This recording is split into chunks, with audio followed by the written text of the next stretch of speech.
Les désormais célèbres compteurs intelligents installés chez vous qui soulèvent la controverse depuis longtemps provoquent maintenant des tensions entre la ministre des Ressources naturelles et le PDG d'Hydro-Québec.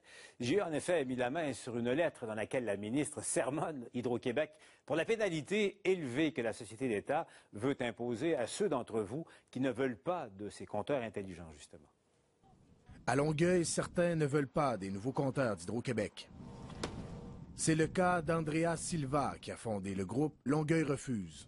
Il y a des citoyens qui se sont manifestés auprès de Refusons les compteurs. Donc, on était plusieurs, j'étais pas la seule.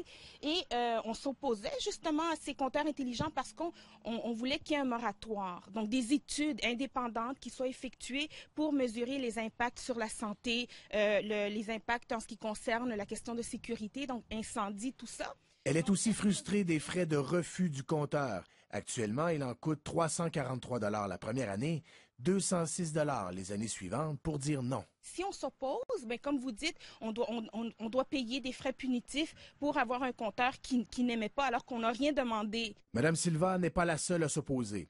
Même la ville de Longueuil, comme d'autres villes ailleurs au Québec, a adopté une résolution demandant un moratoire sur l'installation des compteurs et la mise en place d'un projet pilote où ces compteurs émettraient moins de fréquences.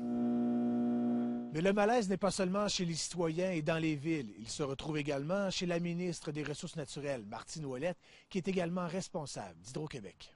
Début octobre, la ministre en a eu assez.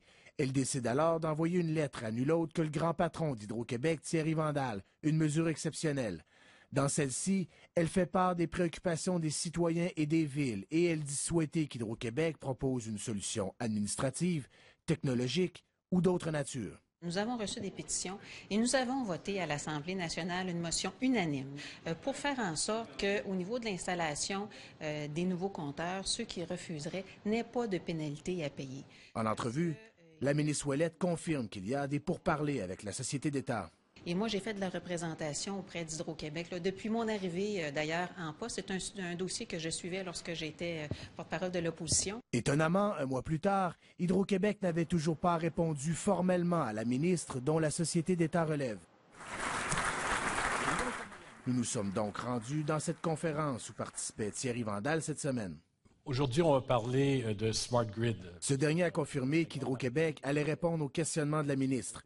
Et surtout, il ouvre la porte pour la première fois à une baisse des frais punitifs. Je ne suis pas en mesure de vous dire aujourd'hui qu'est-ce qu'on va faire, mais c'est clair qu'on regarde ça en ce moment parce que la bonne nouvelle, c'est qu'il y a moins de retraits que ce qu'on avait anticipé quand on a mis le projet de l'avant. L'ampleur de cette baisse reste donc à voir. Tout changement devra impérativement passer par une nouvelle demande. Si Hydro-Québec, avec d'autres solutions, il faudrait qu'elle les redépose à la Régie de l'énergie.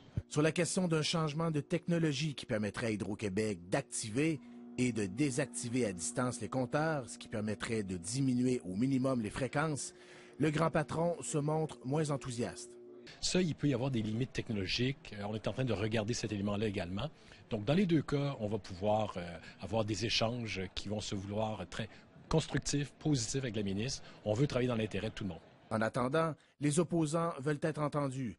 Environ 1700 d'entre eux ont envoyé un avis de refus à Hydro-Québec car ils ne veulent pas payer les frais. J'ai pas de contrôle sur ça. C'est ça qui est inquiétant. Une bataille qui est toutefois loin d'être gagnée.